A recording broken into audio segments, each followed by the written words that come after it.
Imagine this, a tiny seed, once cradled by the cold deserts of Ladakh, now floating 400 kilometers above Earth aboard a NASA spacecraft. Sounds like fiction, right? It's today's reality. From missiles and mountain floods to wildlife revivals and viruses with secret weapons, these aren't just isolated events. These are signals, glimpses into the tectonic shifts shaping our world right now. Let's connect the dots, one headline at a time.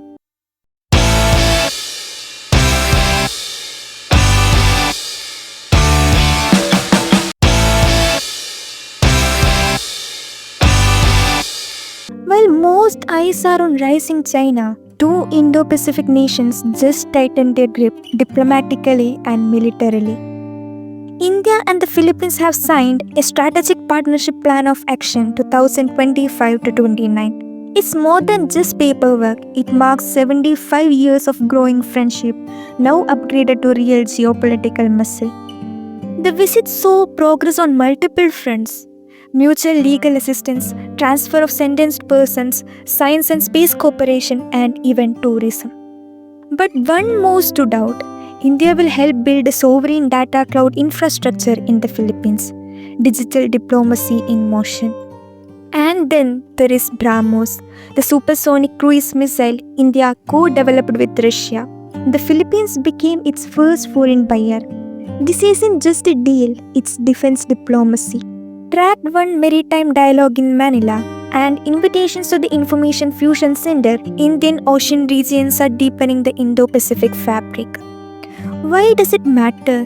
Because both nations back a free, open and rules-based Indo-Pacific, especially after the China dismissed the 2016 UNCLOS arbitration ruling, which favored the Philippines. Sometimes a friendship isn't just about peace, it's about keeping peace.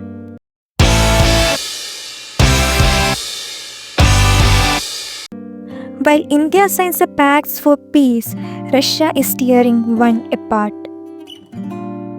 Moscow has officially exited the 1987 Intermediate Range Nuclear Forces Treaty, once a Cold War pillar of arms control.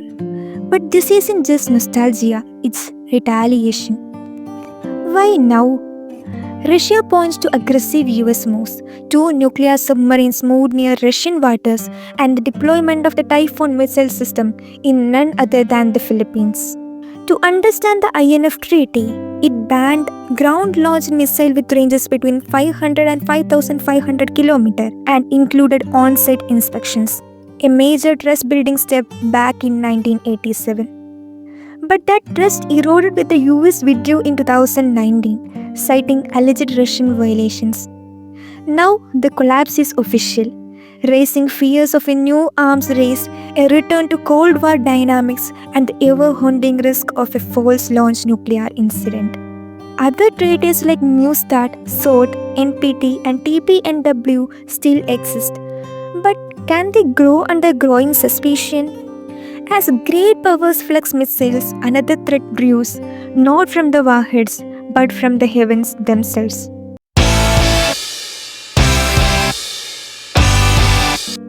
Meanwhile, in India's mountains, the skies unleashed terror. A cloudburst over Uttarakhand on the Kir Ganga river, a tributary of the Alakananda, triggered catastrophic flash floods, homes lost, lives shattered. Why are these happening so frequently in Himalayan states like Uttarakhand? The region combines steep terrain, moisture-heavy winds, and now amplified global warming. Let's decode a cloudburst.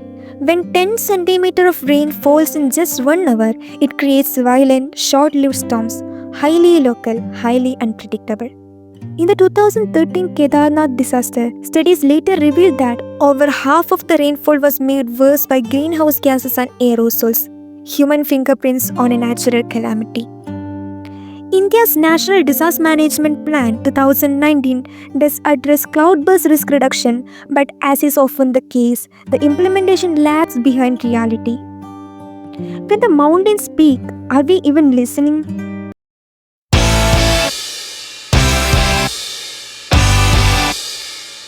You have heard of hepatitis B and C. But what if there is a virus that can't kill alone, so it borrows a partner?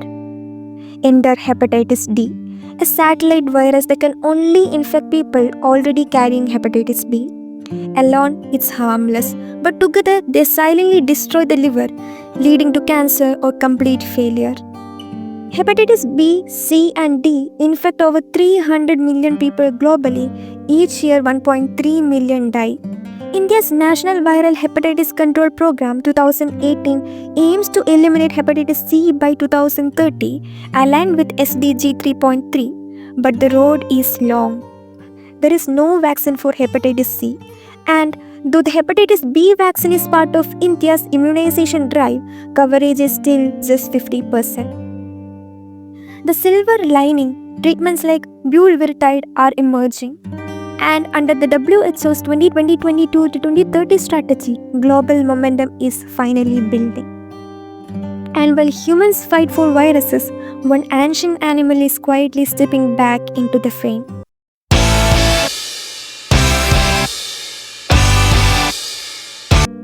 Far from labs and launchpads, a rare mountain goat is reclaiming its space, one ridge at a time. The Nilgiri Tahr, the state animal of Tamil Nadu, has been counted 2,668 individuals thanks to a joint census by Kerala and Tamil Nadu. It's the only mountain ungulate in southern India, once endangered, now protected under Schedule 1 of India's Wildlife Protection Act and listed in the IUCN Red List. Project Nilgiri Tahr launched in 2023 and the declaration of October 7 as Nilgiri Tahr Day mark a new chapter in conservation. But threats loom. Plantation encroachment, road development and land use change are rapidly nibbling away at their habitat in the Western Ghats, a UNESCO World Heritage Site. In a world obsessed with growth, preserving what we already have is a revolution. And now, from the mountains to the Milky Way.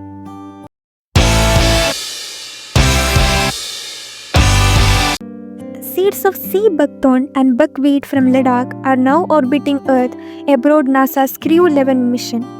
The same plant found in the Indian cold deserts is now part of space research. Why these seeds? Sea buckthorn is more than a shrub.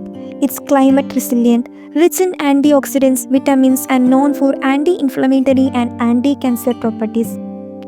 It improves soil health, thrives in cold desert conditions, and could be nutrition and medicine breakthrough, both for astronauts and for agriculture back home. It's poetic, really. The same Himalayan belt facing cloudbursts and floods is now sending climate-resilient solution into space. One day, a peace pact signed and another dissolved. A virus exposed, a species rediscovered, a flood below and seeds above the stratosphere. These aren't headlines, they are signals from a planet in transition, geopolitically, ecologically, and scientifically.